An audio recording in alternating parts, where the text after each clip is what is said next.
aqui, senhores, nós temos uma visão DDD, né? Só para a gente poder entrar junto, né? Então, você estava falando sobre agregado, Castilho. Olha só, eu tenho aqui pedidos, né? Eu tenho aqui um outro agregado que é cliente, né? Desculpa, eu tenho pedido, cliente, ordem de item de pedido e endereço, né? Então, o que a gente consegue assumir quando tem essas três entidades aqui e esse value object, né?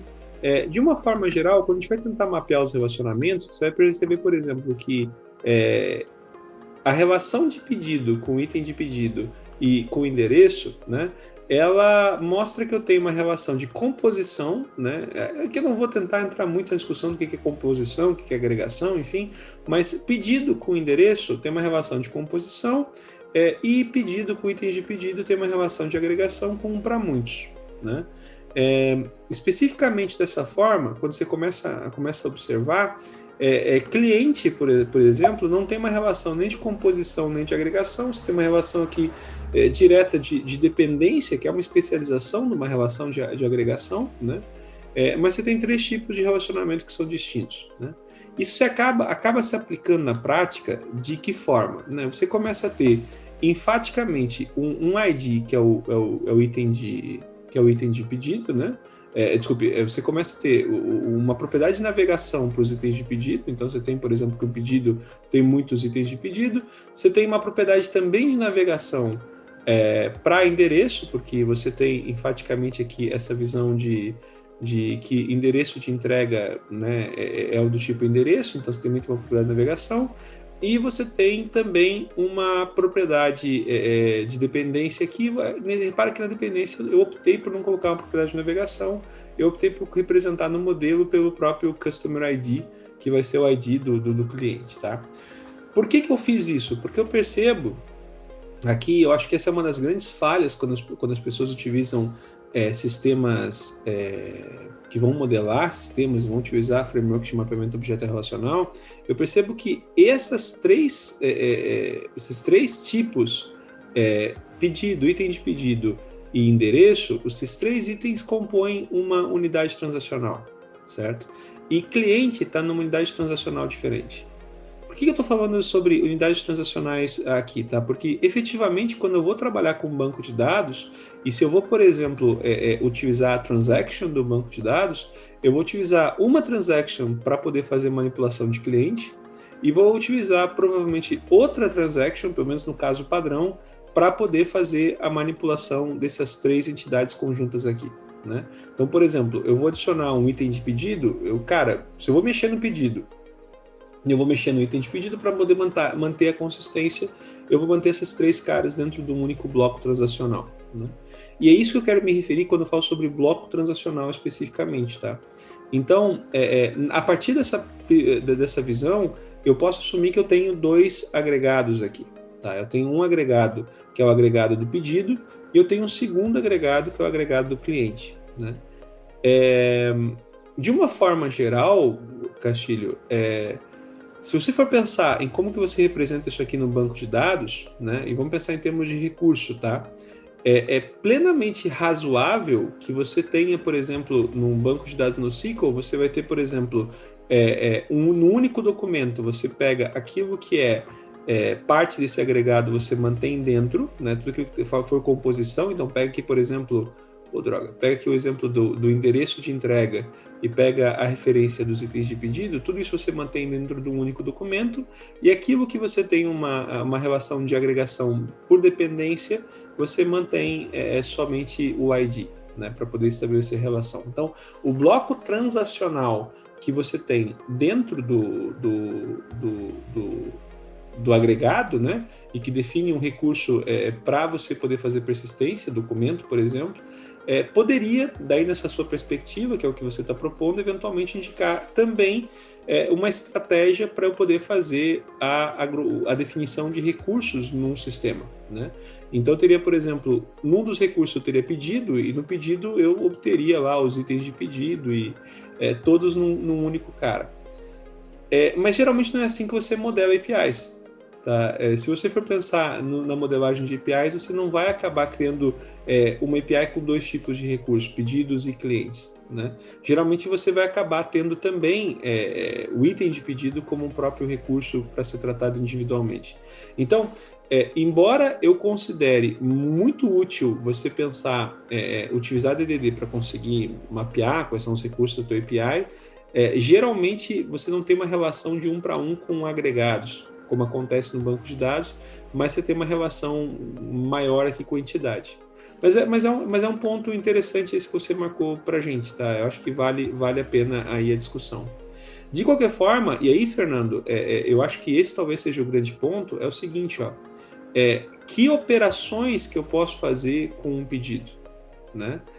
Por exemplo, que operações que eu posso fazer com um pedido, essa talvez seja o ponto. Você está me ouvindo, Fernando? Você parece meio travadinho, não sei se é a sua câmera que travou ou se é... Ah, voltou, beleza. Então, Fernando, por exemplo, ó, você tem, por exemplo, quais são as operações que eu posso fazer sobre um pedido? Por exemplo, eu posso confirmar um pedido, né? E o que é agora? O ponto todo é que, de uma forma geral, a gente tem uma tendência de pensar a confirmação de pedido como sendo um verbo, né? E aí você vai dizer que, cara, eu vou executar um verbo que confirma o pedido, eu vou executar um método que confirma o pedido, eu vou fazer uma chamada de um método que confirma um pedido. Na filosofia de REST, você vai pensar que a confirmação de pedido por si só é a inclusão de um recurso, que é um recurso que combina, que aprova o pedido, entende? Então, da mesma forma como você acaba tendo operações suportadas em cima de chamadas RPC, as operações elas também são cidadãs de primeira linha, também aqui com o REST, só que com a diferença em que as operações, você vai pensar as operações a partir do mapeamento dos recursos resultantes dessas operações, né? Um problema sério da maior parte das implementações RESTful que são ingênuas, né, é você não ver aqui a presença da hipermídia, né? Então, como você tem aqui, digamos que essa fosse uma representação de um pedido de fato, né? Como eu estou com uma representação de um pedido de fato aqui, eu não consigo enxergar aqui qual é a operação que eu posso executar a partir desse pedido, e isso dá essa impressão de anemia. Mas essa impressão de anemia está muito mais destacada pela ausência de hipermídia do que por uma limitação do protocolo, ok? Não sei se, tipo, eu respondi o Castilho e eu respondi o Fernando meio que juntos. Eu só não sei se o Fernando e o Castilho se sentem respondidos. Fernando, vai lá você. Elemar, aí o seguinte, por exemplo, eu gostei muito desse exemplo que você deu na linha de confirmar pedido, né? Do ponto de vista, criando uma abstração em cima do comportamento, né, o nome de um método, eu teria confirmar o pedido, confirma pedido, né? Do ponto de vista de criação de uma entidade, eu teria confirmação do pedido, né? Tipo, substantivando o item, né? Isso. Aí pensando na operação, RL mesmo, sabe? Você vai para qual linha? Tipo assim, entende o dilema ali? Porque assim, eu entendo que numa filosofia MyREST, eu iria colocar, tipo, confirmação do pedido e passar os parâmetros para ele criar essa confirmação do pedido, sabe? Isso não explicita tão bem o comportamento como um método confirmar pedido. Não, se você for verificar, olha só, você vai ter por exemplo, o próprio pedido poderia ter uma sub-URL, que seria a confirmação. Então, por exemplo, pedido barra, tipo, a URL do pedido barra confirmação. Você vai estar fazendo uma operação que muda estado, então você daria um post contra esse cara, e a representação que você teria para isso, os parâmetros que você passaria para a confirmação do pedido, seria a composição do próprio recurso que indica a composição. E aí caberia ao servidor, né, fazer a validação da criação desse documento para dizer se essa criação de documento é válida ou não, entendeu? Entendi. Então, no final das contas, e esse é o ponto, senhores, eu vou tentar... hoje eu tô mudando um pouquinho de uma forma considerável a abordagem para tratamento desse tema, tá? Mas esse vai ser o ponto, sabe, Fernando? Tentar trazer REST menos como algo CRUD e mais como máquina de estados. Tá? REST é um protocolo para implementação de máquina de estados, onde o segredo está, a base está na hipermídia. Tá nessa relação de hipermídia. Gabriel, diga-lhes. Pô, Mar, deixa eu ver se eu peguei esse teu raciocínio quando tu falou de hipermídias e exemplo do pedido. Uhum. Tu quer dizer, então, por exemplo, que numa primeira URL, numa primeira chamada que a gente recupera o pedido, por exemplo, passando o código dele, a ID dele, nesse recurso que está sendo devolvido, teria um atributo que diria quais as operações que seriam novas URLs apontando para o que eu posso fazer com aquele pedido naquele estado. Exatamente, que é o que vem se dita, é o que o Roy Fielding descreve no trabalho dele como hipermídia como mecanismo de estado, ou HOAS, entendeu? Então você colocaria, por exemplo, aqui eu teria, para aquele documento, né, específico, onde eu tenho lá, por exemplo, as informações do pedido, eu teria uma coleção de links, e essa coleção de links poderia ter um link para o próprio documento, essa coleção de links poderia ter um conjunto de ações suportadas com esse próprio cara, copy, paste, delete e tudo mais, ou elas poderiam ter link para navegação, né? E esses links para navegação aqui incluiriam, eventualmente, o próprio endereço de confirmação, né? O que é interessante também. Por que isso aqui é importante, essa coleção de links, né? Porque o servidor, né, o componente servidor que vai estar fornecendo esse documento, ele vai acabar determinando na coleção das URLs quais são as operações que você permite que sejam executadas a partir daquele recurso, né? Então, pensa comigo, Fernando, em termos de uma interface, se você estivesse trabalhando com uma interface com HTML, por exemplo, tá, para o sistema, cara, o que você ia fazer? Você ia pegar e ia... pensa em termos de navegação do sistema mesmo, tá? Você ia recuperar um pedido, você quer confirmar o pedido, você ia ter um botão confirmar, esse botão confirmar provavelmente teria um conjunto de parâmetros para poder fazer a confirmação, e você diria que eu vou confirmar. Isso é literalmente dar um post num recurso de confirmação. É você passar a entender que, na verdade... e aí o que acontece? Digamos que essa confirmação tenha sido bem sucedida, uma próxima solicitação do pedido não teria, teria lá eventualmente o cara da confirmação, mas nas operações possíveis com esse indicador de hipermídia você não teria um post para aquele cara, você teria como obter, né, a confirmação que já foi executada. Ou ainda, quem sabe, para cancelar, né, você poderia dizer para mim o seguinte: Ademar, o que é cancelar um pedido? É eu deletar o recurso de confirmação ou eu postar a partir daquele ponto uma opção para fazer o cancelamento daquele cara? E esse cancelamento, ele é um recurso associado da confirmação ou ele é um recurso associado, entende? Então são coisas que a gente consegue observar quando você começa a pensar mais nessa linha da hipermídia. E é o que eu vou tentar dar uma ênfase maior na discussão hoje, sabe? A gente falou muito sobre filosofia de REST, de onde que veio, por que veio, mas o centro, eu acho que a gente deixou isso um pouco a desejar nos outros primeiros dois encontros. O centro da discussão está nesse pensamento de hipermídia, esse pensamento das transições de estado. Ficou claro, Márcio? Um pouco. Desculpa, Márcio não, Gabriel.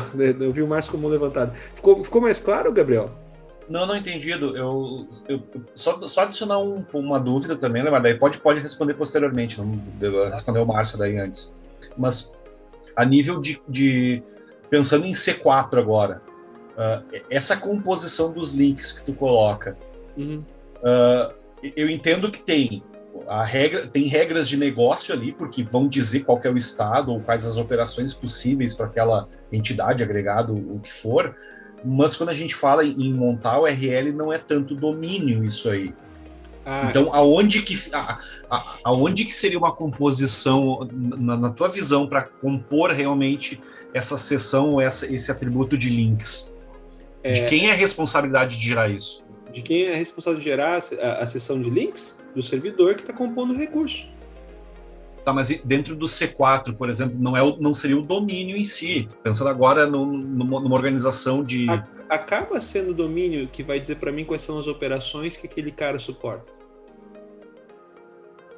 Isso não é necessário, assim, o C4, eu acho que a gente tem uma expandida aqui, tá? Quando você pensa no modelo de componentes, ou se você for pensando no componente, a definição do que eu posso fazer com um determinado recurso é feita a partir do domínio. O domínio vai dizer para mim se, por exemplo, um pedido, ele pode ser confirmado ou não. Se o pedido pode ser confirmado, ele vai ter um link na seção de hipermídia que vai permitir a inclusão de um recurso para confirmação. Entendeu? Não, esse pedido que foi confirmado, ele pode ser cancelado? O que é cancelado? É o pedido ou é a confirmação? Depende, acho que as duas coisas, né? Então, talvez você possa querer... talvez um pedido, depois de ter sido confirmado, não pode ser cancelado, né? Agora, por exemplo, uma confirmação pode ser cancelada, pode ser... Aí você começa a trazer exatamente essa visão, Gabriel, e que eu acho que é o grande ponto, né? Quando se fala, por exemplo, sobre o que tem que ter numa entidade... Quem já fez um seminário de domínio do design comigo, lembra que eu falo que o que tem que ter numa entidade?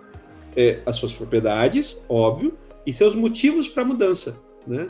E o que vem a ser os motivos para mudança? Os motivos para mudança são a coleção dos links de operação que eu vou colocar na seção de hipermídia. Não faz sentido. Eu espero que sim. Eu espero que sim. Não, Senão a gente está perdendo tempo aqui, né? Mas eu espero que faça sentido, que bom. Não, o problema é destruir tudo que sabemos até o momento, mas... Não, o ponto todo, gente, e é por isso que eu quis trazer, né? Porque eu fiquei, no primeiro encontro, a segunda-feira, eu apresentei um monte de coisa de tipo, isso não é REST, né? Na sessão de terça-feira, eu comecei a destacar de novo aquela reprise esperando a coisa surgir. E eu senti um pouco de falta no conteúdo dizer, tá bom, eu já sei o que não é REST, mas o que é REST na prática então, né? E é isso que a gente está tentando resolver nessa sessão de quinta, né? Eu espero que seja a mais rica de todas as sessões sobre REST, por isso que eu pedi hoje para quem puder poder aparecer hoje aqui, mesmo que já tenha visto os outros 2 encontros. Marcinho, querido, você já está com a sua mão virtual cansada, diga-lhes. Tudo certo. Eu procurei aqui, não encontrei, o legal é que o Hypermedia permite você brincar de várias formas. Uma vez eu encontrei um framework no GitHub, que é um framework né, é uma prova de conceito. Mas o que o cara conseguiu fazer? Dado uma API bem feita, o framework dele gerava telas, inclusive navegação. Entendeu? Então, cara, o framework dele não tinha nada. Ele gerava formulários com base no retorno, grids com base no retorno, e toda a navegação de uma tela para outra era montada inteira com base no retorno da API, entendeu? Não tinha programação nenhuma de front-end. O que vinha da API direcionava o usuário para um lado ou para o outro. Resumindo. Agora eu vou te fazer uma provocação, tá, Márcio? Por que você não pode simplesmente assumir que na sua API, nessa perspectiva que você acabou de trazer para mim, por que o retorno da sua API você não pode pedir entre os formatos que você está negociando que você quer text/HTML? Você pode? Pode. Então, tecnicamente pode, certo? E aí, agora, olha que lindo. O que é o text/HTML? As propriedades você pode colocar como sendo as operações e, efetivamente, os links você complementa como sendo botões que vão executar a ação. Sim. Né? Então você pode representar esse talvez seja o pulo do gato. É por isso que eu falo que quando o Roy Fielding pensou em REST, ele não pensou necessariamente em API com JSON, cara, ele pensou em web e como que você navega e como é o jeito certo de fazer web. E por isso que eu falo que HTML talvez seja quando você pensa em criar sites com navegação, com hipermídia, dentro de um documento, é incrível isso, mas dentro de uma tela, né, você pensa sobre quais são as operações que você quer fazer com aquele recurso, você bota os botões.